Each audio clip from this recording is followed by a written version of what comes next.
Hoje o Talk Invest News tá chique, internacional, diretamente de Miami para os nossos estúdios para a gente falar tudo sobre Estados Unidos. Roberto Spiegel, prazer ter você aqui, cara. Pô, prazer é todo meu, obrigado pelo convite. Olha, o Beto, pessoal, é o seguinte, é CEO e fundador da Morarewa, que é a maior agência da América Latina especializada em imigração para os Estados Unidos, premiado 2 vezes como um dos 25 melhores CEOs do mundo. Entre as agências de imigração, tem 6 empresas, atua em 6 países, então a gente vai falar de muita coisa sobre negócios nos Estados Unidos, como ir para lá, o que vale a pena, o que não vale, onde tem oportunidades, enfim. E é interessante, Beto, porque a gente tem hoje aqui na mesa pessoas que têm vivência internacional. Sami, economista, co-criador do Invest News, sócio da Prime Talk. O que você tem de experiência internacional, Sami? Olha, primeiro prazer estar aqui. Parceria novamente com o Doni. Beto, obrigado pela sua presença. Leandro também, amigo de longa data.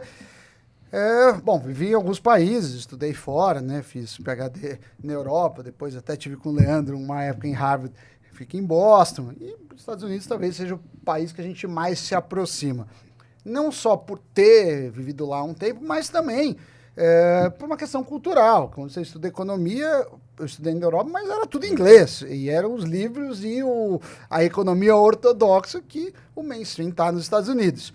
E sempre que a gente tem interesse por negócios ou por finanças, os Estados Unidos é o berço da liberdade, do empreendedorismo, do capitalismo que funcionou, de combate à pobreza, mas com criação de renda e não dividindo o bolo apenas. Então, muito legal. E eu acho que todo brasileiro, em algum momento, pensa, se minha empresa cresceu, eu iria para os Estados Unidos, abrir uma filial lá, ou vai para o mercado americano, né, os que têm chance de viajar e fala, poxa, como o mercado está mais evoluído em número de opções, desde o supermercado, que você vê um sortimento que não existe por aqui, até novidades. Eu lembro a primeira vez que eu fui para os Estados Unidos, eu ainda era criança, fui com meu pai, eu fiquei muito interessado na máquina de Coca-Cola, porque não tinha no Brasil a máquina de Coca-Cola. Eu achava muito legal uma máquina de Coca-Cola. Claro que hoje as distâncias tecnológicas diminuíram,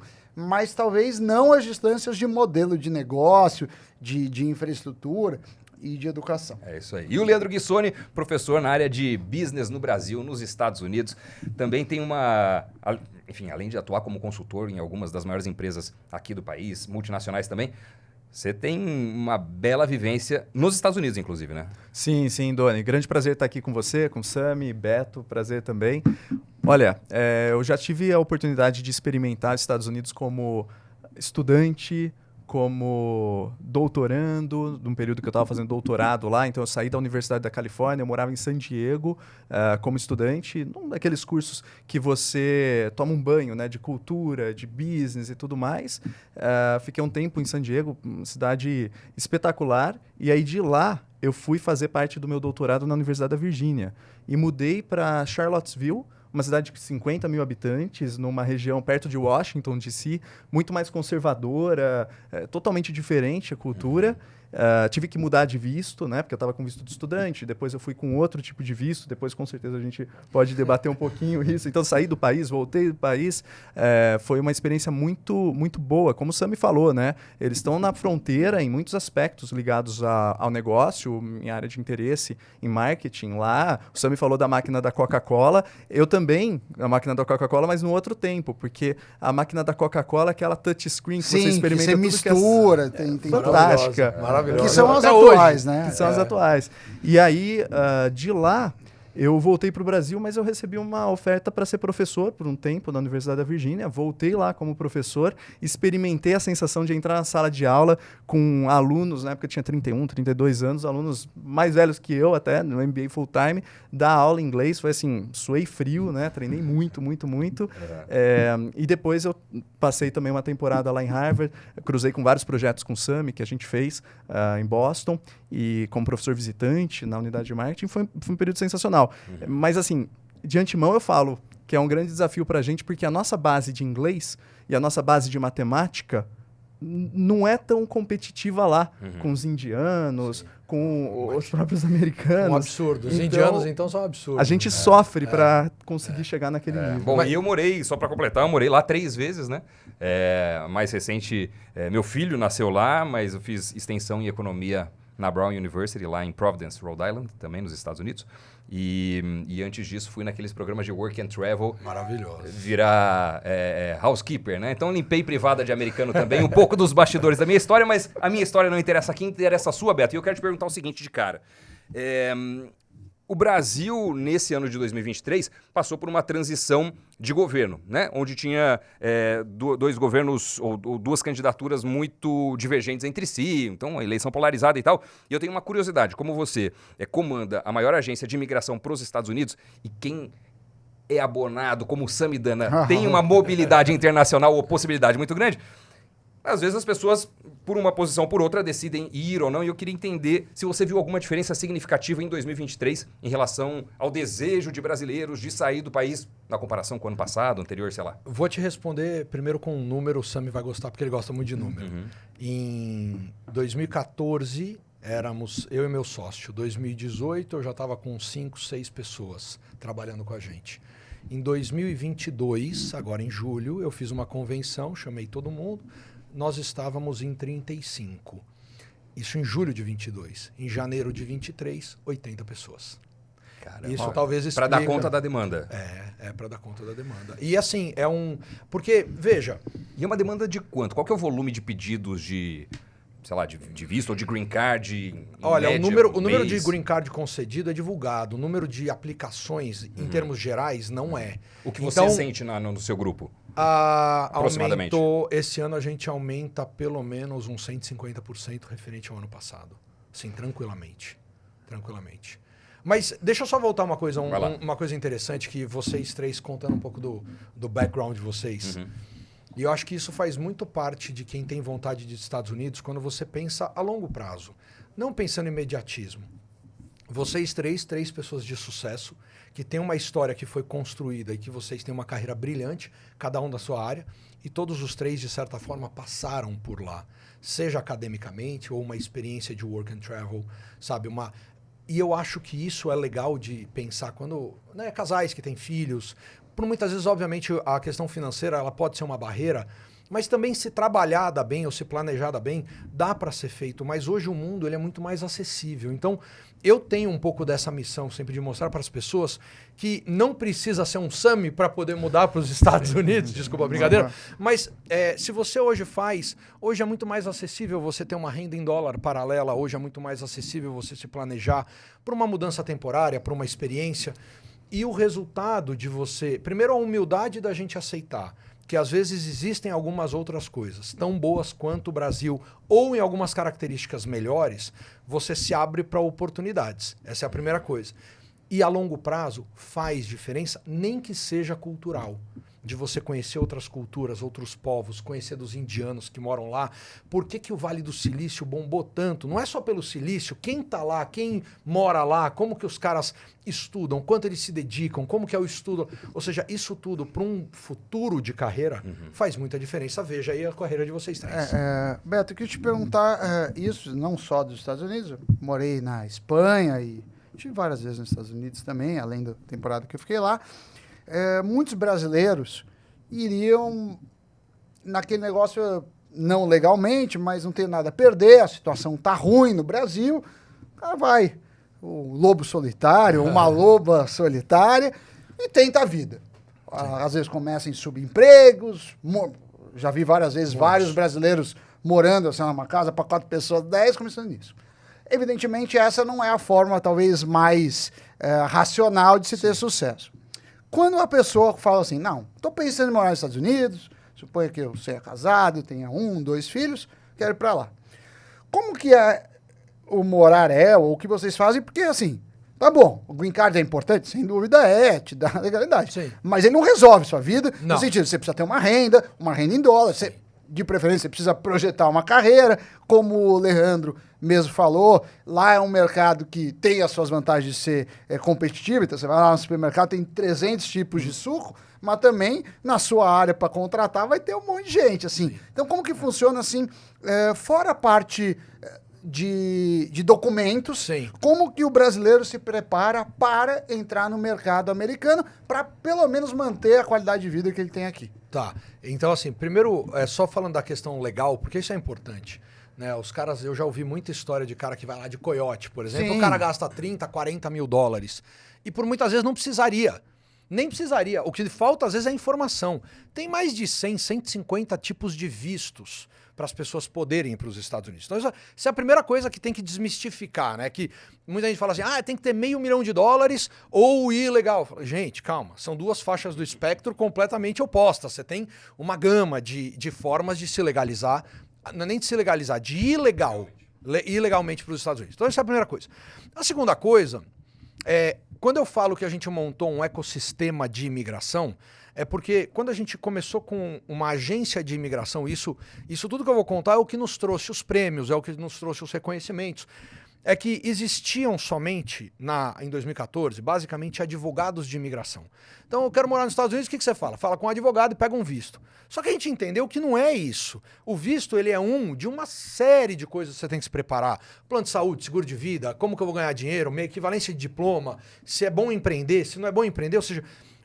Aí a gente começou a evoluir com a Morarewa, que hoje a gente tem, de todas as empresas que a gente tem, todas são voltadas para o mesmo cliente, que é atender todas essas demandas, que começa desde uma avaliação de perfil financeiro, por exemplo, porque às vezes você tem X reais aqui e a gente tem o pessoal, obviamente, certificado para poder falar sobre investimento nos Estados Unidos e no Brasil, e eles viram para você e falam, por que você não aloca 20% do teu dinheiro em mercado americano? 30%. E aí pode ser em ações, em bonds, ou no mercado de real estate. Eu tenho muito cliente que compra, reforma e vende de casa. Aí você fala, mas o cara precisa estar lá? Para isso não, para isso a gente tem empresa e equipe para fazer isso para os clientes. Porque a ideia, de novo, é planejar uma mudança. Então você não vai virar uma chave aqui e vai embora. Né? O ato de mudar, às vezes demora 1, 2, 3 anos, depende o quanto você está disposto e o quanto você tem tempo também para se dedicar. Mas então passa por um perfil financeiro, passa por um perfil de visto, passa por um perfil profissional, onde vamos fazer uma equivalência de diploma, vamos ver quem você é no Brasil e quem você é nos Estados Unidos, para entender se você precisa de um curso a mais para revalidar, por exemplo, de dentista, de médico, de decorador, de arquiteto, de engenheiro. E aí começa o trabalho familiar para planejamento profissional do camarada também. E, obviamente, para se dar bem nos Estados Unidos, tem um segredo que o brasileiro às vezes não leva em consideração, que é falar inglês. Né? Você não precisa disso, mas isso te ajuda muito. Eu brinco e falo, você quer jogar na Série A? Você tem que treinar, meu amigo. Não adianta lá você chegar... Né? Eu conheço o Francis Soares, que é prefeito de Miami, através de um grande amigo meu, que é um cara ligado a ele demais. Enfim, tem uma equipe muito grande lá. No caso, o Antônio, até... Você conhece? Não conheceu o Antônio. Conheci, enfim, ele me apresentou o Francis Soares, aí eu brinco e falo, vou pedir pro Francis vir aqui. Aí ele vai começar a falar de um monte de oportunidade de Miami e vai te cumprimentar e você não fala inglês. Vai responder o quê pro cara? Pô, né? Então acho que assim, vale a pena você se preparar para jogar Série A. Então, cara, menos de 2% da população brasileira fala inglês. E isso daí, você quer empreender... Cara, o mercado americano ele é maravilhoso para você empreender. Cheio de concorrência, mas é um mercado com um nível mais profissional. Você vai empreender sem falar inglês? Como que você vai assinar um contrato? Como que você vai se preparar para falar com um cliente? Ou ter uma prestação de serviço? Ou seja, então eu acho que quando a gente fala de um planejamento de mudança, a gente passa por todos esses aspectos que eu estou falando. Desde falar inglês, obviamente a gente não dá aula de inglês, mas a gente indica o cliente fala, vai aprimorar, vai melhorar, vai fazer um curso, enfim... até a questão de perfil profissional, perfil financeiro, enfim, para que dê uma base mais sólida para a família. Porque a época vocês lembram da Sol, da novela lá, que ela fugiu do Brasil, que era Débora Seco, lá, ficou super conhecida, não lembro o nome da novela. Enfim, que era a época que, vou lá de coiote, vou lavar prato e vou não sei o quê. Cara, pode, quer dizer, poder não pode, mas faça existe. O que você... Existe, mas você não precisa disso. Você pode hoje se preparar, manter o que você tem hoje no Brasil. Não é mais uma mudança. Vocês entendem? Em 1980, quando o cara mudava, ele tinha que mandar uma carta pro pai ou ligar para a Embratel para fazer uma cobrança pelo Brasil, aquelas ligações loucas. Hoje não, hoje você pega o celular, você faz uma videochamada com quem você quiser, ou seja, é muito mais próximo. Então, você não precisa pensar em alguma coisa drástica de mudança. Você pode planejar. Então, mas nisso daí, Beto, você falou uma coisa muito interessante, né? E parabéns por todo esse desenvolvimento do ecossistema, porque aí é aquilo que a gente brinca, o one-stop shop, né? Então, Exato, é isso aí. Porque não é simplesmente o visto. Sim. Só que tem um outro fator que eu fico bastante preocupado, que é aquela conta que a gente até estava conversando, né, Doni? Como saber quanto você precisa ganhar nos Estados Unidos para não perder o seu poder de compra. E aí, muita gente acaba fazendo, não sei na sua experiência se isso é fato, né? Mas eu queria te perguntar, porque muita gente pega e faz só a conversão. Então, por exemplo, eu ganho 100 mil reais no ano, 500 mil reais no ano, 1 milhão de reais, e aí converte pelo dólar, né? Então, aproximadamente 5 e pouco, daria mais ou menos 180 mil dólares. Mas aí tem um índice de poder de paridade, de paridade de poder de compra pela OECD. Exato. E esse índice, segundo eu vi aqui o dado de 2021, é 2,5. Então, por exemplo, se você ganha 1 milhão de reais, para você ter o mesmo padrão de poder de compra lá nos Estados Unidos, você precisaria ter uma renda anual de 400 mil dólares lá. Se você tiver menos do que isso, você cai o seu poder de compra. As pessoas têm feito esse tipo de conta.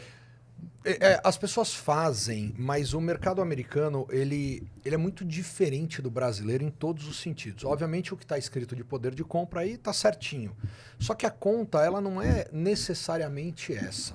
Primeiro assim, quando a gente faz uma análise de perfil de cliente, a gente tem que entender se o cara ele quer ser funcionário, se o cara quer ser empreendedor, se ele tem uma carreira executiva, ou seja, porque aí são conversas diferentes.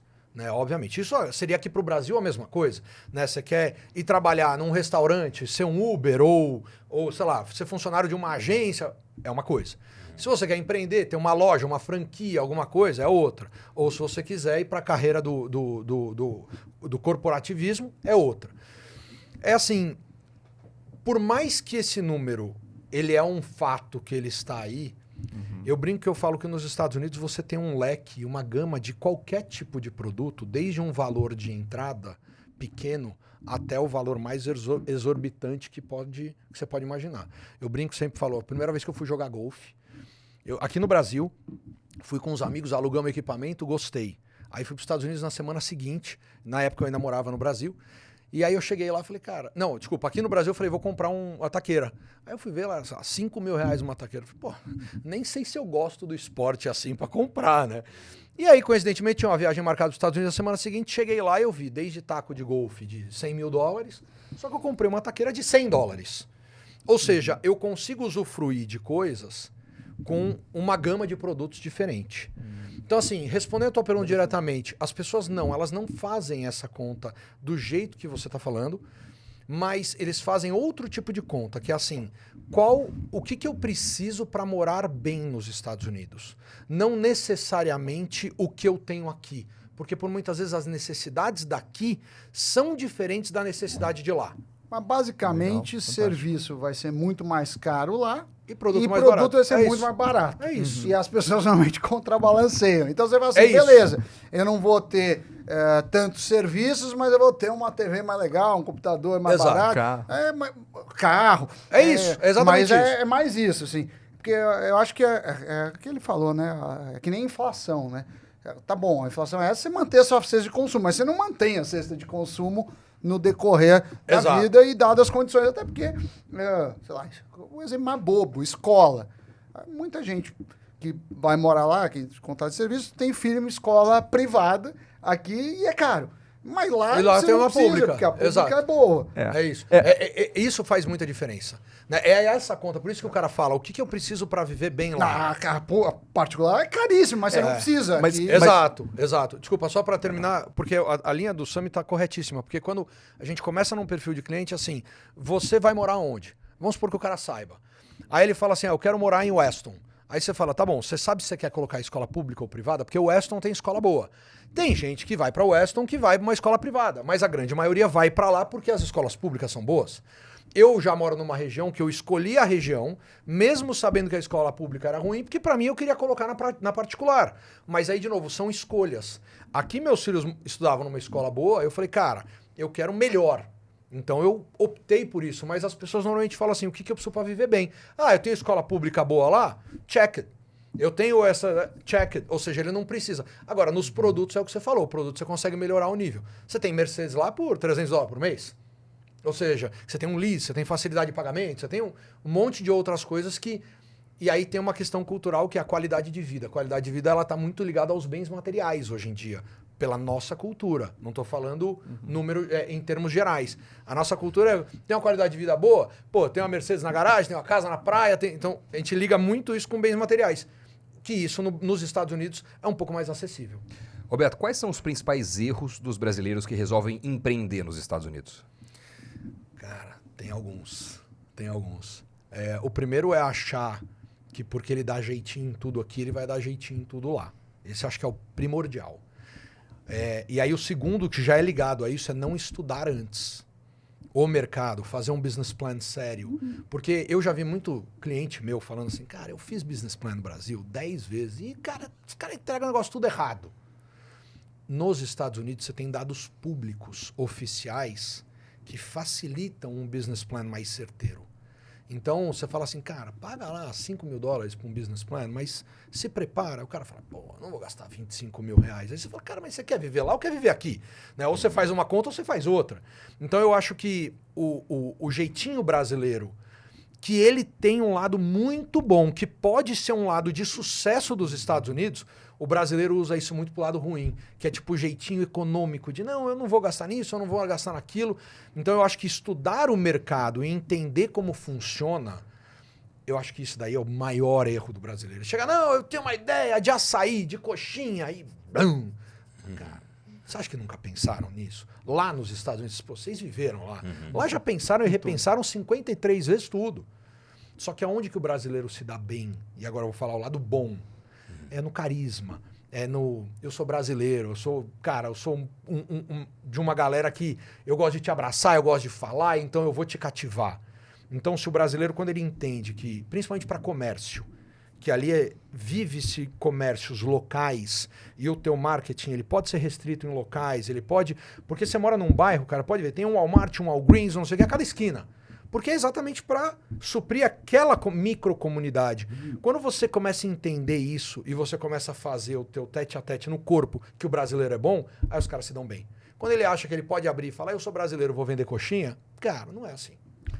Beto, falando nisso de empreendedorismo, de brasileiros, eu conheço vários brasileiros que foram para lá, de vários níveis profissionais e sucessos e histórias. Mas eu percebo que muitos se restringem, e acho que tem uma questão cultural lá, a ficar em si mesmado em negócios que visam praticamente brasileiros. Ou seja, o cara tem um restaurante de comida brasileira, sim, onde não é todo mundo, mas a maioria é brasileiro. Ou o cara vai para uma atividade e ele vive numa comunidade brasileira lá.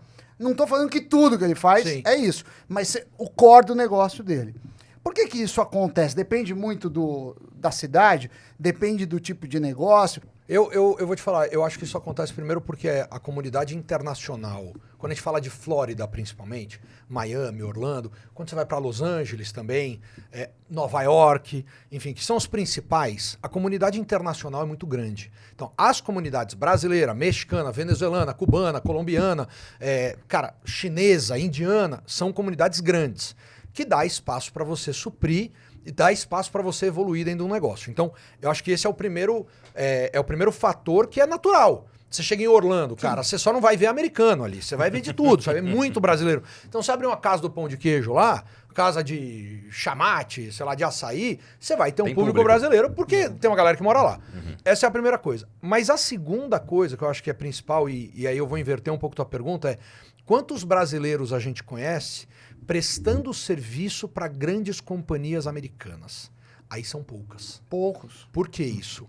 Porque o nível de investimento, o nível de dinheiro envolvido nessas estruturas, elas não condizem com o que a gente está acostumado culturalmente aqui no Brasil.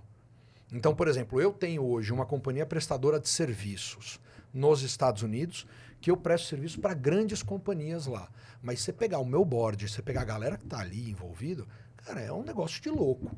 É um negócio com currículos, assim, caras são os melhores da América Latina, com salários exorbitantes, que normalmente o brasileiro ele não está acostumado com isso.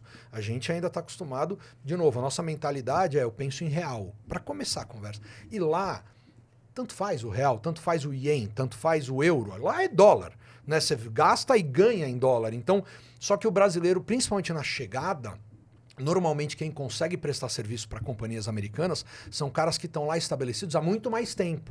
Eu tenho amigos, por exemplo, que tem uma service provider lá em Miami, na verdade eles estão em 8, 10 estados já nos Estados Unidos, eles fazem para Starbucks, eles fazem para Louis Vuitton, eles prestam serviço para um monte de empresa americana, porque eles já conseguiram quebrar uma barreira cultural pela qualidade profissional. Porque, obviamente, nessa hora, quando você chegar nesse nível de jogo, aí o americano ele tem um olhar e fala assim, cara, mas você é latino, você vai me entregar? Então aí você tem que ter um time que eles respeitam a ponto de você conseguir prestar serviço para eles. Então eu acho que são dois extremos aí, né? As comunidades, e aí é normal, né? Ou a prestação de serviço. Agora, eu garanto o seguinte, o brasileiro tem total condição em navegar no jogo grande. Se ele arrumar... Né, o cara que tiver se preparar e falar, eu vou investir em mim mesmo, vou investir na minha carreira, vou investir no meu inglês, vou investir na minha equipe, vou investir no meu negócio, esse cara chega. Porque o brasileiro tem um negócio diferenciado. Isso encanta todos os americanos. Só que, do meu jeito que encanta, tem um pouco de... Aí não é o brasileiro, o latino em si. Tipo, você vai me entregar? De desconfiança. De desconfiança. E eu vejo no mercado de trabalho, nisso, muita gente que vai tentar fazer o MBA lá, como uma ponte, né? Então, só olhando alguns dados lá da Universidade da Virgínia, a média que um aluno sai salarial lá é na faixa de 130, 140 mil dólares ano, né? E eu vejo muitos brasileiros sendo alunos e tentando depois ficar lá no job market. E eles conseguem até certo ponto, muitas vezes, porque depois para a empresa bancar o visto, que é um grande desafio, me parece, no meu conhecimento, que tem que abrir um processo seletivo para justificar, porque é aquela pessoa e você não contratou algum residente. Como que você tem visto na isso, verdade, Beto? assim, existem as empresas, existem muita resistência das empresas para ser sponsor para um visto. O cara tem que ser muito bom. E ele é responsável. E ele é responsável. Se alguém fizer algum problema. É um risco. É assim, de verdade, aqui entre nós, que todo mundo nos escute para dar bastante audiência, mas que ninguém comente sobre isso. Cara, não tem nem tanto risco legal. O cara atropelou alguém na rua, isso é um problema da empresa? Lógico que não. O cara bebeu? Lógico que não. Fugiu do emprego. Então, mas é assim, as empresas, elas custam, até por uma questão muito nacionalista de, cara, eu quero contratar um americano. Então você tem que ser muito, muito, muito bom. Eles se protegem em relação a isso. De verdade, eu acho que isso tende a mudar, pós-pandemia principalmente, porque hoje tem muitas empresas contratando home office, né? Empresas de tecnologia, por exemplo, durante a pandemia, a Netflix contratou programador no Brasil por 300 mil dólares por ano de salário. Ou seja, com 25 mil dólares por mês, que é o salário que eles pagam lá. Eles não têm a menor ideia, teoricamente, quanto que o cara está ganhando aqui em real. Né? Então, isso tende a evoluir, na minha opinião, porque, de novo, o mundo está ficando um pouco mais acessível. Mas os jovens, quando eles saem do MBA, quando eles saem de uma faculdade, de uma pós, alguma coisa, eles têm essa dificuldade, porque as empresas eles têm a resistência em ser sponsor. Mas, né, de novo, as pessoas às vezes estão focadas em um caminho, mas tem outras possibilidades. Muita gente está acostumada no primeiro ou no segundo não que ele recebe, ele ir embora. Se ele procurar advogados, agências, talvez ele encontre outros caminhos. Eu sei porque eu tenho um monte de cliente que eu estava procurando um sponsor para o OPT e não encontrei, tem alguma forma, e analisando ali, tem A, B e C, e aí o cara consegue ficar. Né? Então, mas o que você falou tá certo, tem muitos jovens que acabam voltando por não conseguir o sponsor. As empresas, elas têm essa resistência mesmo. Onde estão as melhores oportunidades? Para brasileiro que quer empreender nos Estados Unidos, quais você acha que são os setores mais promissores? Olha, se a gente falar de setor promissor, obviamente tecnologia, para mim, é o disparado. Mas eu preferiria dar uma dica assim, cara, vai para o mercado imobiliário num primeiro momento, para entender. Se o cara quiser não só empreender, mas testar mercado, entender como que o jogo funciona. Porque tem um pai de um amigo meu que ele falava, pato novo nada em lagoa rasa. vai devagarzinho, cara, né? Vai devagarzinho. Chega pondo o pezinho, não vai pulando de cabeça que você não sabe, né, o que vai acontecer. E o mercado imobiliário, por mais que você possa falar, não, mas vai abaixar, tá. Cara, o mercado imobiliário da Flórida, sempre a tendência é de alta. Igual a Bolsa de Valores, né? Ele sobe, desce, mas ele vai estar sempre aqui, ó.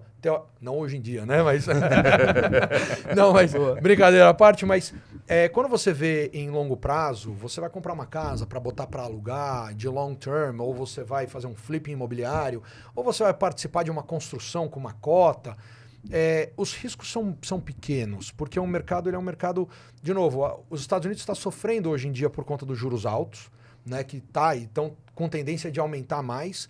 Só que se você pegar o mercado da Flórida de real estate, o que aconteceu nos últimos 6 meses? Se baixou 10%, foi muito, e mesmo que baixou, já estabilizou. Eu sei porque eu tenho propriedades lá, tenho imóvel, tenho investimento, tem um monte de coisa que a gente faz lá.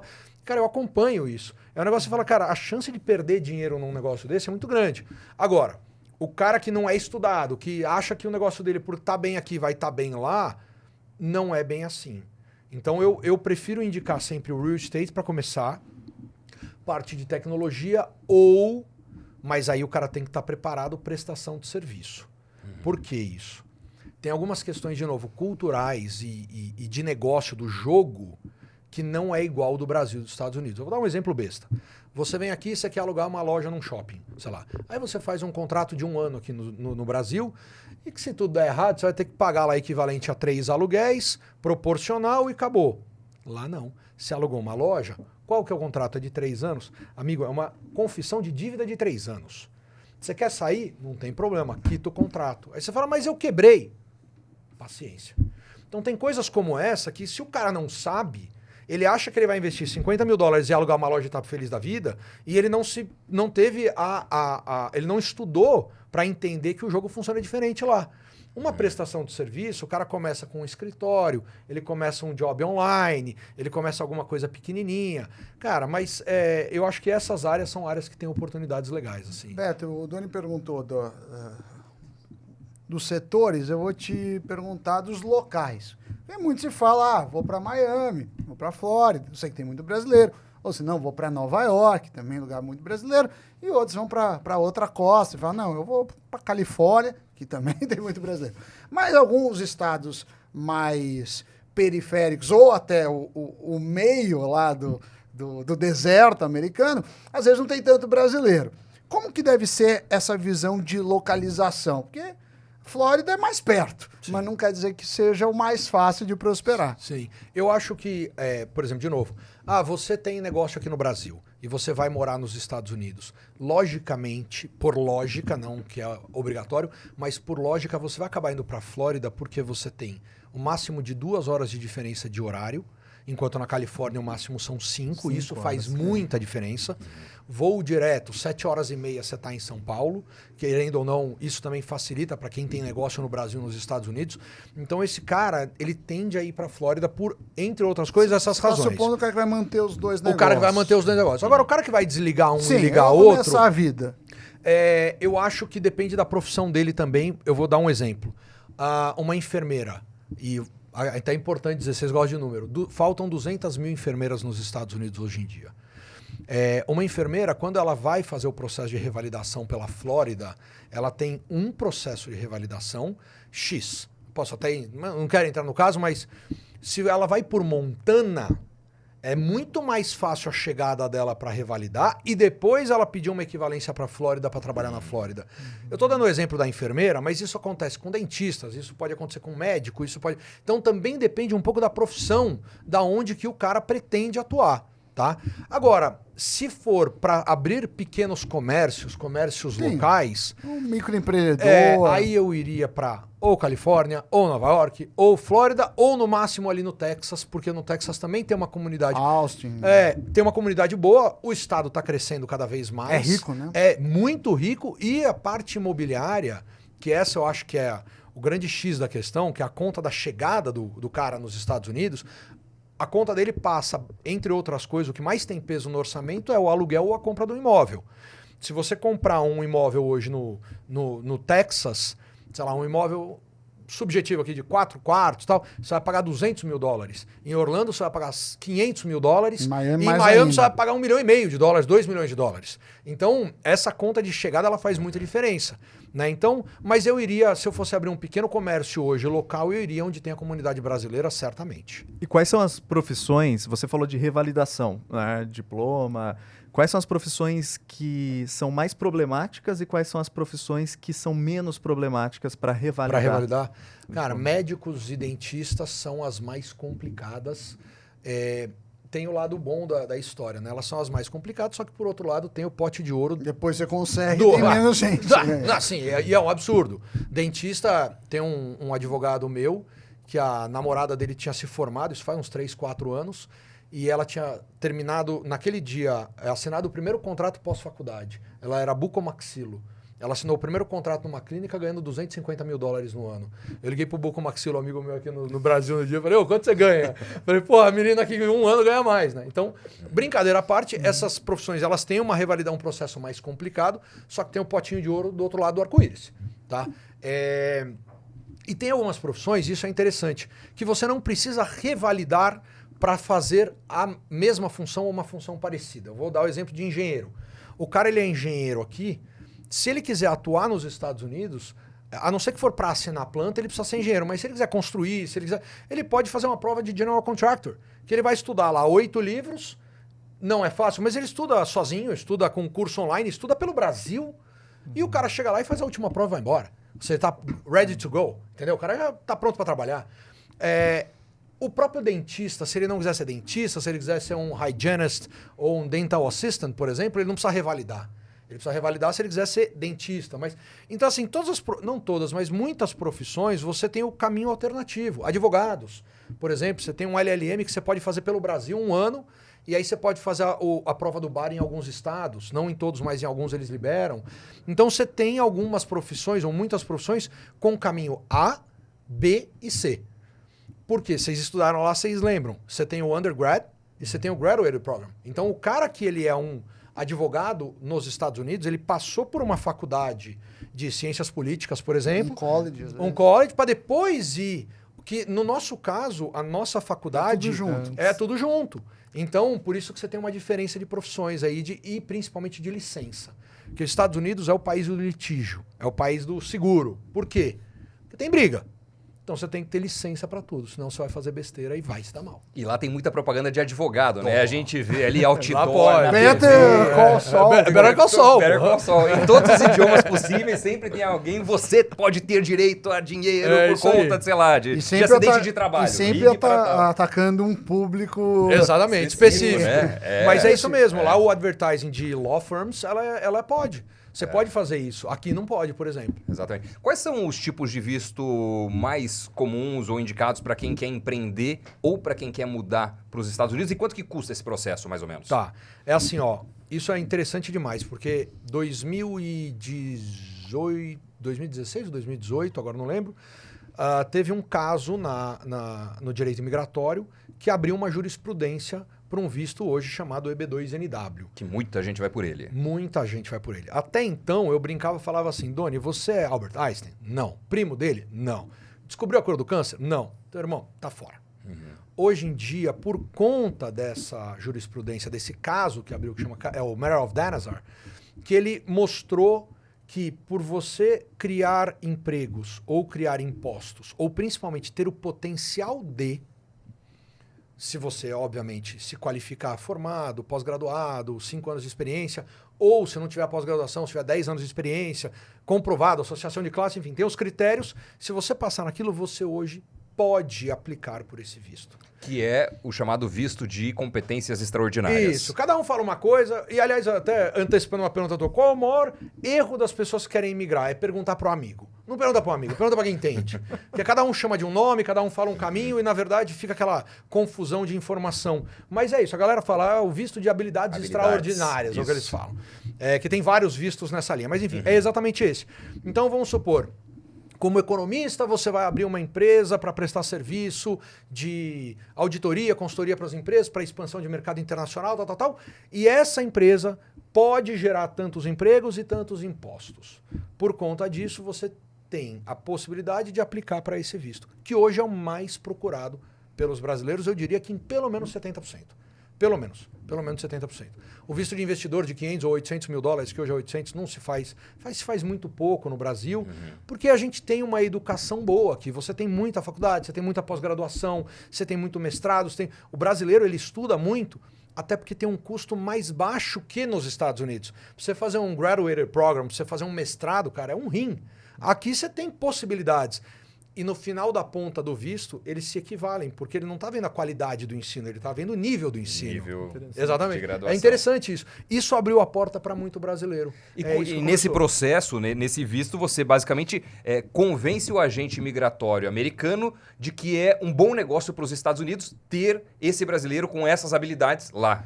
Para gerar aquele imposto ou aquele emprego. Perfeito. Porque a imigração, eu brinco, eu falo assim, ela é uma entidade egoísta. E ela tem que ser, porque ela tem que proteger as fronteiras. Ela não pode abrir para qualquer um. Então você precisa convencê-lo de que você tem potencial disso.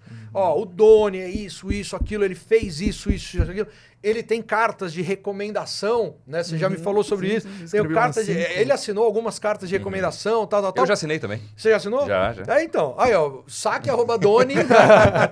Mas com isso, é um material que você vai juntando para mostrar para o agente da imigração que você tem potencial de dar o que eles querem, porque eles não estão preocupados o que eles vão fazer para a família Denútil. Eles estão preocupados o que você vai fazer com o país. Mas quanto custa esse processo? Só para e o tempo também. Cara, é assim, ó, de custo, um processo ele gira entre 20 e 30 mil dólares. Porque todo mundo fala, o custo de advogado. Não, o custo de advogado é um custo, mas você tem um business plan para fazer. E aí não é um business plan, é um business plan, é um negócio parrudo. Você está provando que você é o cara. Então, business plan, aí você tem taxas por pessoa, aí depende se você tem filho mais velho ou mais novo, porque aí é por idade. Se você está aplicando pelo Brasil ou pelos Estados Unidos, aí você tem traduções, equivalência de diploma, enfim, todo o custo de um processo de 20 a 30 mil dólares. Isso por núcleo familiar. Por família, não é por família. pessoa, é por família. Que é marido, esposa e filhos até 21 anos. Se você aplicar com o teu filho até 20 anos, ele vai ter o benefício do Green Card junto com você pro resto da vida. Mas se tiver um filho de 21 anos completados, ele não consegue entrar na tua aplicação. Sobre tempo, são duas fases esse processo. A primeira é a aprovação de você como merecedor do Green Card. Potencial. Por mérito, por capacidade técnica que a gente apresenta. Eu sempre gosto de falar que essa primeira fase demora 1 ano. E a segunda fase é a emissão do Green Card mais 1 ano. Na prática, cara, a gente vem batendo recorde, e aí não é mérito nosso, e nem de ninguém. Se outra agência de imigração falar que é mérito deles, é mentira, porque na verdade você dá o file na petição, e aí você tem que esperar, ali você não tem muito controle sobre isso. Mas ultimamente a gente está aprovando a primeira fase em 2 meses, o que é um absurdo. Mas você prometeu lá gerar imposto, emprego. Eles veem o que você entregou e falam assim, não. Não, toda a aplicação... Não depende da entrega. Não, tem uma outra jurisprudência que chama Matter of Soho, que diz que a decisão da imigração ela é baseada com 51% de potencial para você entregar aquilo.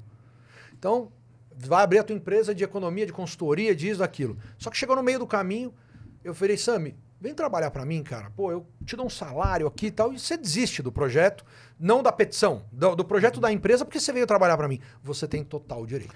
Beto, você comentou há pouco que acontece, inclusive você citou o caso da Netflix, do cara morar no Brasil e ser contratado por uma empresa com a sede lá e para entrega lá. Porque, obviamente, tem a Netflix e tem o headquarter americano e tem a sucursal Brasil. Beleza.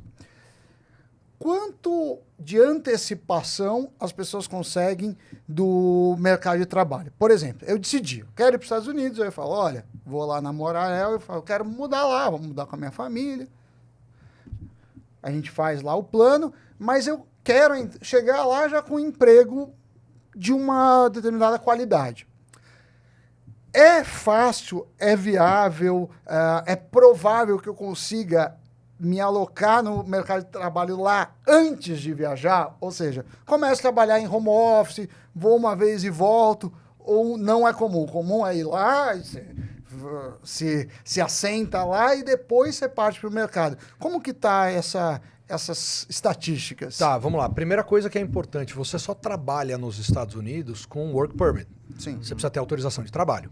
Por isso que a gente fala que o planejamento é importante, porque imagina que você, uma família, marido, mulher, 2 filhos, quero mudar para os Estados Unidos. Aí o cara começa a fazer um planejamento e ele faz a aplicação do green card dele pelo Brasil, por exemplo.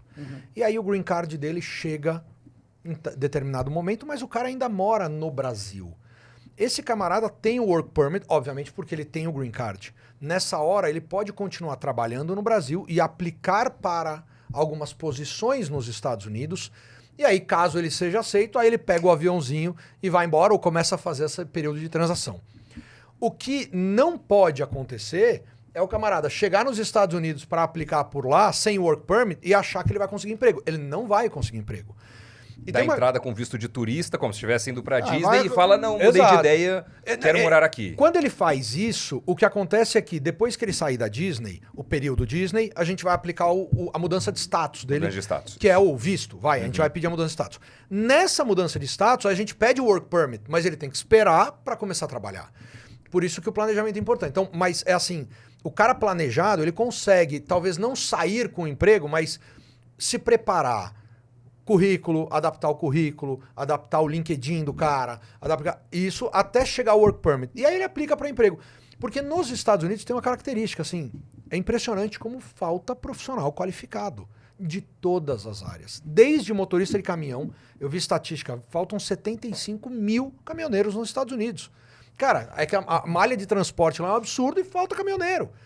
Faltam 200 mil enfermeiras. E, cara, se pegar, eu nem lembro o número de engenheiros, de arquitetos, mas é um absurdo que falta. Então, esse é o outro lado da história de quem planeja direitinho para chegar lá trabalhando. Mas você tem um ritual para seguir. Você não pode simplesmente chegar, vir ver o Mickey e agora vou trabalhar. Não existe isso. E se mudar de ideia? Por exemplo, aplicou, conseguiu o work permit, conseguiu tudo certinho, tá aqui do Brasil, aplicou daqui e falar, por alguma situação familiar, não vou por hora. Ele pode ainda se manter? Pode. Tem uma regra lá que você não pode passar mais que 6 meses fora dos Estados Unidos, senão eles cancelam, entre aspas, o teu green card.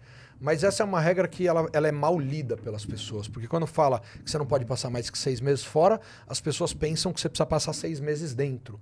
E não é uma verdade. Né? Uma família... Então, assim, você tem o green card, você saiu dos Estados Unidos, você tem 2 opções.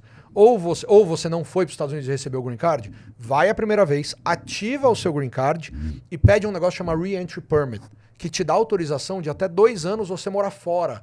E aí você prorroga a tua mudança. Aí você fala, mas depois de 2 anos tenho que ir? Não, você pode reaplicar de novo. Isso é automático.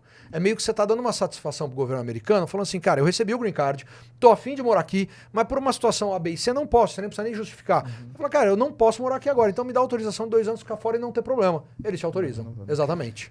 Beto, uma das principais preocupações de quem decide morar nos Estados Unidos é a questão da saúde. O sistema de saúde por lá é muito diferente do sistema de saúde por aqui. E a gente ouve muita história. Conheço o caso de uma pessoa, por exemplo, que teve que fazer uma cirurgia de hérnia cervical e chegou na casa dela uma conta de $250 mil, né? Cara, dependendo do tipo de imprevisto com saúde que se tem por lá, você quebra, vai à falência. O que tem de fato, o que tem de mentira, de lenda urbana nesse negócio? Como que funciona um plano de saúde lá? Qual é o custo aproximado? Como que é isso aí? Primeiro que eu ia brincar falando que a conta dos $250 mil ficou barata. Porque lá é caro mesmo. Caro mesmo, é mesmo. Não, isso é o saúde. O sistema de saúde lá é um absurdo assim de caro, o preço. Obviamente, aliás, tem um dado interessante que 70% das pessoas que vão à falência, a pessoa física nos Estados Unidos, é por plano de saúde inadequado. O cara contrata uma coisa qualquer, vem uma conta dessa e o cara quebrou. Então, isso, eu não vou dizer que é comum, mas as pessoas despreparadas são assim. Tem uma outra coisa que é interessante, que é quando você pega o nível de dinheiro das pessoas por estado, esse nível ele abaixa baseado no plano de saúde das pessoas. É uma estatística, depois eu mostro para vocês, super interessante. Mas o que acontece é o seguinte, ali hoje em dia tem até o Obamacare, que eu nem sei se continua com esse nome o programa, que basicamente é você usar a mesma rede de saúde privada, só que com o teu plano sendo pago pelo governo em alguma parte. Então vamos supor que o teu... E lá não é plano de saúde, tá? Lá é seguro saúde, não é plano de saúde. Sim. Plano não existe. Tem uma franquia. Você tem uma franquia, igual o cara tem um Bateu carro o aqui, carro, exato. Ele tem uma tem um franquia. sinistro. É isso. Lá você tem uma franquia anual, não é por evento. Então, por exemplo, o meu seguro acho que são $2 ou $5 mil de franquia. Então, os primeiros $2 ou $5 mil você eu que pago. Dali, o seguro que paga. Por evento. A franquia não, a Anual. franquia é por ano. Não, a soma A de soma, diversos. é isso. Fui no pronto-socorro uma vez, É menos isso. $1.000. Fui É numa isso. consulta, tive A minha esposa passou mal um tempo atrás. Aí sei lá, vamos pro hospital. Lá. Passou a noite lá fazendo exame. Veio a conta de $19 mil. Liguei pra minha gente e falei, ó, se vira, filha. Aí eu paguei lá, acho que na época era 2 mil, a minha franquia, eu paguei os 2 mil, o resto o seguro pagou. Então Por você isso, paga é o teu seu seguro, seguro, que exatamente. é mais ou menos como a gente paga por aqui, com a diferença de que aqui a gente usa e nem pensa em mais nada. Lá não. Além do pagamento recorrente, você tem essa franquia, né? Os primeiros 2, 3, 4, 5 mil dólares, você vai pagar. O que pode parecer mais caro, mas na verdade não sai mais caro se você colocar na conta. Porque se você tiver um problema no Brasil, pega uma pessoa que foi pro Einstein, sei lá. Aí você tem um plano que te cobre tudo. Só que você tem a visita médica, aí o médico te cobra mais 1.000 por dia lá, que não sei o quê, que não sei o que lá. E o plano aqui no Brasil, ele tem meio que um limite. Lá os limites eles são muito altos porque as coisas são muito mais caras. Então, o seguro, ele te protege muito mais. Esse é um dos assuntos que eu falo assim, tem que ser estudado por família, mesmo por um agente de seguros especializado, para você não cometer erros. Porque, de novo, vai naquela regra assim, não vou pagar 300, quero pagar o de 200. Cara, olha bem, estuda bem, porque a conta ela vem muito cara se alguma coisa acontecer. Então, Então, uma estimativa de valor. Quanto custa o seu plano de saúde? O meu sem querer? plano, E de uma pessoa de 60, 70, porque vai subindo com a idade. Exato, mas eu vou te falar do meu plano de saúde, mas o meu seguro ele é um pouco diferente. Eu viajo muito, né? Tenho operações esse ano 6 países, então eu preciso ter um seguro internacional. Então eu peguei o que tem de melhor no mundo. Em 4 pessoas eu pago $1.300 por mês. Alguma coisa Para assim. as 4 pessoas. Para as 4 pessoas, mas assim, worldwide. Não importa se é Albert Einstein, e não tem no hospital que é franqueado. Não. Se eu estiver no Egito, eu pego qual é o melhor hospital do Egito e está resolvido. Mas assim, uma família média ali gasta de 500, 400 a $600 num seguro local. O meu ele é um pouco mais caro porque eu viajo muito. Mas é proporcionalmente proporcional baixo com o Brasil, perto é do que eu pago no Brasil para uma cobertura só no Brasil. Exatamente. Um dia eu pago, acho que são 3. Depende, se você esposa fizer e hoje filho, dá uns 5 mil. Mais. Se Não, você 7 fizer- mil, 7 mil, 7 fazendo corporativo. Se você fizer um plano no Brasil individual, que eu acho que nem existe mais, Existe, É mas difícil, é raro. é o triplo do preço. É verdade. Mas verdade. eles evitam. Agora, Beto, ele falou de saúde. Uma outra pergunta é o sistema de impostos. Sim. Assim, principalmente, claro, os brasileiros estão muito acostumados que viajam para lá a pagar o imposto do consumo. Sim. Mas o que pega lá é o imposto de renda e o imposto de sucessão, de Sim, herança. Uma vez que você tem o green card, você é citação americana, você não pode ficar fazendo offshore, esse negócio dá problema e dá cadeia lá. Assim, quanto que se paga de imposto de renda na prática? Tá. Assim, o que dói no bolso do Essa- brasileiro com o green card? Tá, então, essa é uma pergunta boa, primeiro em 2 partes, porque assim, não é só o green card holder. Sim. Até o cara que tá de turista, se ele passar mais que a média da prova de presença, ele vai ser tributado nos Estados Unidos Pela renda. Mas pela você- renda mundo, Sim, não é sim. renda americana. Isso. O que acontece é que quando você tem o green card, você não passa pela prova de presença. Ele é residência fiscal imediata. Então, por exemplo, e aí não é só o de turista, um visto E2, um visto L1, qualquer visto, você não é residente americano fiscal até a prova de presença, ou se você passa lá dos 180 dias no ano, que é uma conta toda louca lá, 183 dias, você passa a pagar imposto nos Estados Unidos. Quanto que você paga no final? Aí tem uma diferença assim, eu vou comparar, fazer um quadrinho imaginário aqui de Brasil e Estados Unidos. No Brasil, você paga impostos na empresa e você não paga na distribuição de dividendos. Você Concorda? está supondo se o cara é dono da empresa. Mas eu tô Eu tô falando supondo- se fosse um funcionário. Então, a razão é a mesma, mas Ele pagaria você vai, aí é de 0 a 44%, depende do quanto sobra no final. Mas faz os dois. Eu acho que deve ter gente que é dono de empresa e gente que é funcionário, só para ter as duas comparações. O funcionário, rápido, o funcionário ele vai pagar na Flórida, depende do estado, na Flórida ele vai pagar mais ou menos 8,5%, 9% de imposto e o empregador mais 8,5%, 9% de imposto, dali foi para ele, tá? Aí ele tem... Isso é abatido na fonte. E acabou, não tem mais... Não, você tem o imposto de renda anual. Pessoa física, que aí é o total de gasto. Porque você tem algumas deduções. Que aí depende de cada família. Doação, depende. Exatamente. Não, e até escola ou filho. Você tem um abatimento de 52 mil por filho. Enfim, aí você tem os abatimentos. Então depois que abateu, dependendo do teu ganho, vai de 0 a 44%. Que é o mesmo do empresário. Ou seja, você paga os 8%. Lá na fonte. Na fonte. Você nem viu esse dinheiro, mas já pagou. Já pagou. Aí você recebeu o líquido. Sim. Aí você abateu, não abateu, além disso, você pode pagar mais 44, é isso que você está falando. No limite. Se a tua renda for líquida, depois de todos os abatimentos, tudo, acima de 400 mil dólares, 400 e poucos mil dólares. Ano. Aí sim. Mas você paga uma cacetada. Então, mas é que lá você tem margem para planejamento tributário muito maior, inclusive, que aqui. Porque você... Aí vem a diferença do empresário, né? Então você tem... Aqui você não paga... Você paga da empresa e não paga na distribuição de lucro. Por enquanto. Lá, por enquanto. Lá você não paga na empresa, mas paga na distribuição de lucro. Então é ao contrário. Você pode não distribuir. Não, ele é um pass-through. Ele vai direto. Só que você pode abater... Eu não vou dizer todas as despesas, porque isso não é uma verdade, mas você pode abater muitas coisas. Eu vou dar um exemplo. Você trabalha home office. Teu escritório é na tua casa. E você mora de aluguel. Você pode jogar o aluguel. Não inteiro, mas uma parte do aluguel, o que representa a parte que você trabalha, sim. Aí você usa teu carro para trabalhar. A parcela do teu carro você pode colocar. Se você tem um barco para trabalhar, para levar clientes, para passear, ou seja, tudo que você tiver ligado à empresa, você pode abater como despesa. O que acontece com isso? É como se você tivesse só um regime de empresa lá, que é de lucro real. Lá você não tem o simples, presumido, lá é tudo empresa no lucro real. Como ele é um pass-through, chegou no final da conta lá, você faturou 1 milhão e sobrou 200 mil. Aí vem os planejamentos tributários. Você é casado? Se você for casado, se você for em 2 donos da empresa, ao invés de você pagar SAMI, sei lá, 20% sobre 100 mil, que é o lucro, você vai pagar, sei lá, 12% sobre 50 mil e a tua esposa 12% sobre 50 mil. Ou seja, aí você acaba pagando menos impostos. Então, por isso que também é fundamental para quem quer prosperar um bom planejamento tributário lá.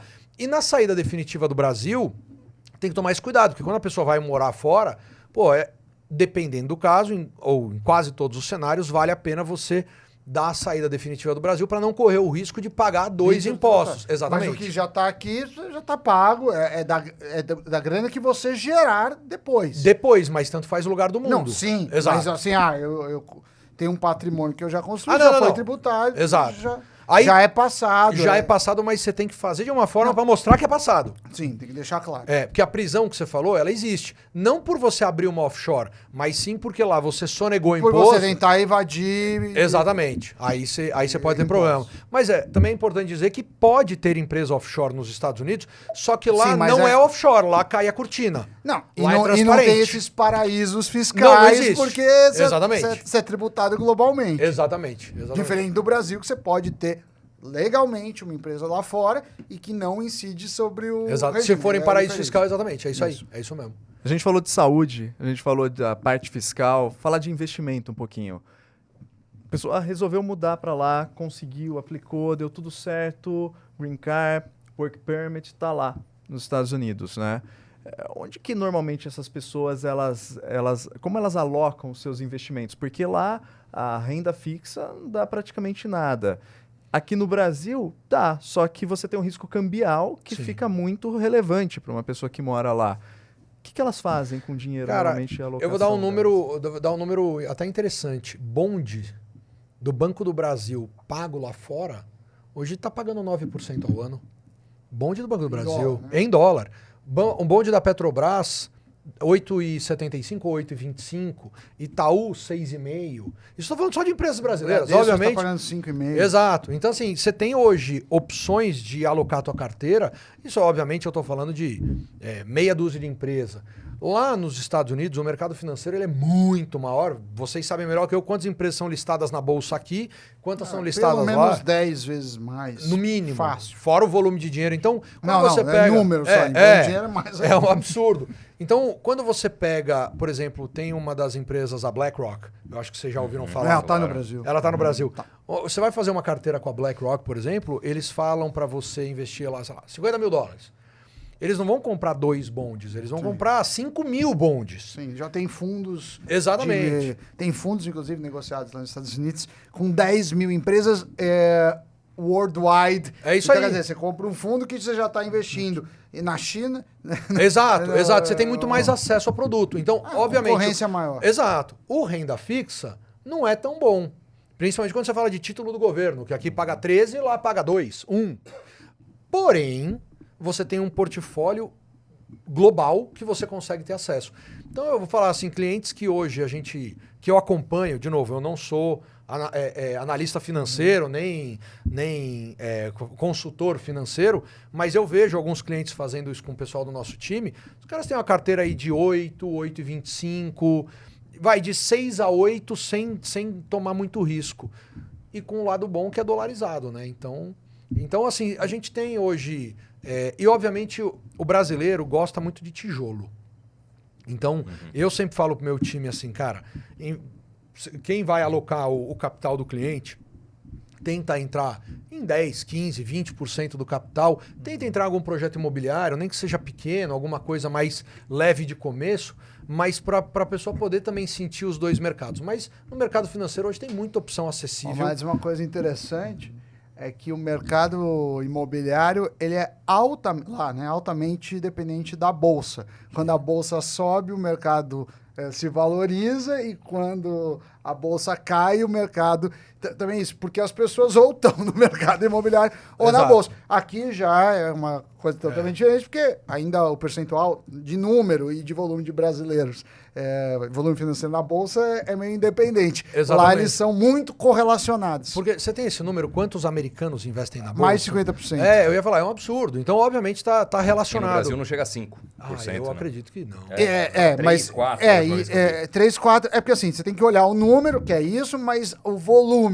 O volume financeiro da renda fixa aqui não dá nem coisa. Porque o cara tá na bolsa e tá na renda fixa. Aqui, normalmente, o cara tá na bolsa com 10% do patrimônio e tá com 90% na renda fixa.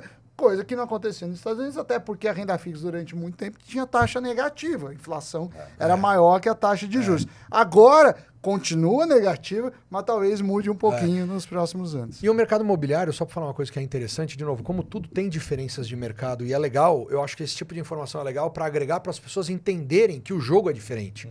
Né? Aqui você tem um apartamento. Aí você quer vender o apartamento. O que você faz? Você chama 53 corretores para ver quem vai conseguir um cliente para você. Aí o cara vai anunciar no jornal, o outro no Instagram dele, o outro não sei o quê. Como que funciona lá? Lá você chama um corretor, porque existe um corretor da compra e um corretor da venda. E ambos usam o mesmo sistema que chama MLS. Então se eu entrar agora no meu celular, você quer morar onde? Em Kansas City, não importa. Nashville, Orlando. Eu sei no meu aplicativo aqui, qualquer um porque é público, todas as propriedades que tem à venda em Kansas City, em Nashville. E aí você fala, poxa, que interessante. Eu falo, não, é muito mais que interessante, porque se você quiser vender teu apartamento, num mesmo prédio aqui, vamos falar que o ticket médio é de 1 milhão um apartamento naquele exato prédio, tem cara pedindo 700 e cara pedindo 1 milhão e 300. Lá isso não existe, porque como a informação é pública, se tá todo mundo pedindo 900, vai ter de 850 a 950. Quando você vê aqueles irmãos à obra lá, que o cara pede desconto na casa e o cara concede $12 mil no desconto. Você fala, cara, como que 12 mil numa casa de 800 mil? Porque se você não quiser comprar, o outro vai comprar, cara. Todo mundo tem acesso. E tem aquele site... Zillow. Realtor. Zillow, tem vários. É isso. Aqui estão tentando construir, uma hora a gente chega lá. Mas assim, é muito... é muito mais eficiente, né, em número de transações. Foi fundado pela mesma pessoa da Expedia, né? Fundou a Expedia, fundou Zillow também, é bem legal. Você coloca um endereço, qualquer endereço. Te aparece lá um score, o valor aproximado, fotos. Não, e até o valor estimado. E o histórico. E o histórico que faz de quanto que o cara comprou. Diferença. Não, quando foi vendido, por que preço foi anunciado, quantas pessoas, a rotatividade, né? Porque você fala, pô, esse negócio, cada pessoa fica 6 meses. Exatamente. É mal assombrada, o bairro é ruim. Mas isso é alguma fundamental, coisa tem. Porque você não fica com a sensação de trouxa, né? Não, assim, de estar comprando algo no escuro. Você sabe exatamente por quanto o atual proprietário comprou, quanto tinha se valorizado antes disso e quanto ele está pedindo agora. E tem uma coisa que é relevante, que é os teus vizinhos. Os teus vizinhos, quanto eles valem? Porque o cara pode ter ganho dinheiro. Pô, mérito dele, comprou 10 anos atrás, valorizou 1 milhão. Legal. Só que eu tô pagando caro, barato ou no preço? Porque no final do dia é isso que importa. Né? Então, você vai revender eventualmente. Exatamente. E tem uma coisa legal ali que é mais que isso. De novo, as informações públicas. Então, aquela casa em tal condado, você entra no site do condado, é público. Eu vejo que o Doni é o dono, o e-mail do Doni, se tem lien, se tem alguma taxa atrasada, se tem quantas reformas ele fez, o e-mail dele, o telefone dele. Ou seja, eu não sou corretor e eu sei tudo. Então você tem esse tipo de informação. Até eu vou brincar uma coisa, que a gente faz muito isso, e até com alguns clientes a gente faz a sociedade para isso aí acontecer, que a gente faz muita compra, reforma e venda. Não é simples de fazer, não, quer dizer, é simples de fazer, mas você tem que só saber o que você está fazendo, mas a conta matemática, ela é muito simples, isso você não precisa ter experiência. Obviamente para obra você precisa, mas a conta matemática é porque você vê todos os teus vizinhos. Que daquela casa que o corretor falou que é uma baita de uma oportunidade. Aí os vizinhos custam tudo entre 480 e 520. E o cara tá vendendo a 450, você vai falar, essa conta não fecha porque não vai ter margem. Agora o cara tá pedindo 390, aí você fala, opa, eu sei que eu consigo vender num range de 480 a 520. Então aí você pega a tua equipe, manda lá para ver quanto que vai gastar de obra e tal. Ou seja, mesmo um cara que não tem tanta experiência, dá para ser feito. Sim. Se ele souber fazer o gerenciamento de obra, mas você não precisa ser Nostradamus para saber quanto que vai vender. E nem cair no conto do corretor, com todo respeito, dele falar, não, a cidade para lá está se desenvolvendo. Fala, meu amigo, aqui estão os dados, eu não vou pagar X a mais porque você acha que está se desenvolvendo, está todo mundo vendendo naquele preço. E você sabe há quanto tempo está vendendo. Então, eu faço muitos investimentos imobiliários, eu adoro isso. Acho que é um negócio, de novo, lá eu me sinto seguro. Então o corretor fala, cara, eu tenho um terreno aqui por X, que é o máximo. É tudo aquela ladainha. Não importa a ladainha, você vai analisar número. O número bateu, é bom negócio. O número não bateu, obrigado, amigo. E, cara, é pra hoje porque eu tenho 10 ofertas. Você fala 10 ofertas, mas esse terreno tá pra vender faz 8 meses, amigo. Você não tem 10 ofertas hoje. Você poderia ter tido ao longo da vida.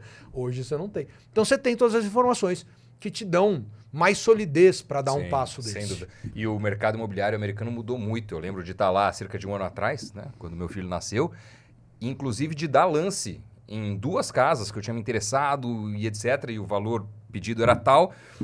E o próprio corretor me falou, cara, se você oferecer o valor pedido, você não leva. Eu falei, imagina. No Brasil eu nunca vi. Eu penso que se eu vou oferecer 10%, 15% ou 20% a menos. Exato. Ele falou, cara, se você oferecer o preço que tá pedindo, você não leva. E perdi as 2. E virou leilão. Uma delas eu ofereci, sei lá, $50 mil a mais e fechou por 150 mil a mais. Então era um leilão surreal das pessoas querendo mesmo tomar imóvel, comprar imóvel. Agora que eu fui novamente, já mudou bastante. Ele deu essa acalmada, como eu falei, né? A alta de juros, ela deu... Mas é assim, ela deu uma acalmada na Flórida. Em outros estados, caiu mais. Na Flórida, ele caiu um pouquinho e estabilizou. Saiu esse fervor todo. Era assim, cara, é um negócio de maluco. Era uma loucura. Mas o que aconteceu, e até tem muito brasileiro envolvido nisso, tem muitos developers hoje brasileiros de comunidades, em Orlando, o cara comprou terra fazendo 300 casas, outras 200 casas, outro um prédio com multifamily, porque o brasileiro que gosta de investir hoje está pensando um pouquinho mais numa segurança patrimonial e a longo prazo, o cara entendeu que o risco dele de fazer, mesmo sem conhecer tanto, por muitas vezes é menor se ele conseguir dividir um pouco o patrimônio dele entre Brasil e Estados Unidos. Então, muitas grandes incorporadoras brasileiras hoje começaram a incorporar. Hoje não, já há algum tempo começaram a incorporar e desenvolver, né, fazer os desenvolvimentos imobiliários lá, o que é interessantíssimo. Porque o brasileiro, na boa, o brasileiro tem bom gosto, as casas são bonitas, sabem fazer, enfim, o brasileiro ele sabe, o cara que é sério, que ele entrega bem. E tem muito brasileiro viajando nessa onda boa, que acho que é uma oportunidade que apareceu nos últimos anos. Beto Spiegel, papo bom demais, cara. Obrigado por ter vindo. Pô, imagina, Obrigado pelo convite. Pela essa aula, né, de informações do mundo nos Estados Unidos, falando de dinheiro, de imigração, de tudo. Obrigado pela presença. Obrigado, Beto. Quisera a gente ter essas informações antes, né? Ter tido essas informações antes. Agora espero vocês lá, pô. Nem que seja para passear, a gente curtir um pouquinho Miami. Legal demais. Quem quiser te seguir, redes sociais ou Morareua? É Morareua, o meu particular, Roberto Spiegel, mas só posto coisa pessoal mesmo. Mas o da empresa é interessante que tem bastante conteúdo, que é o da Morareua. É um conteúdo bem bacana. Maravilha. Obrigado, cara, mais uma vez. Obrigado eu pelo convite. É isso aí. Talk Invest News.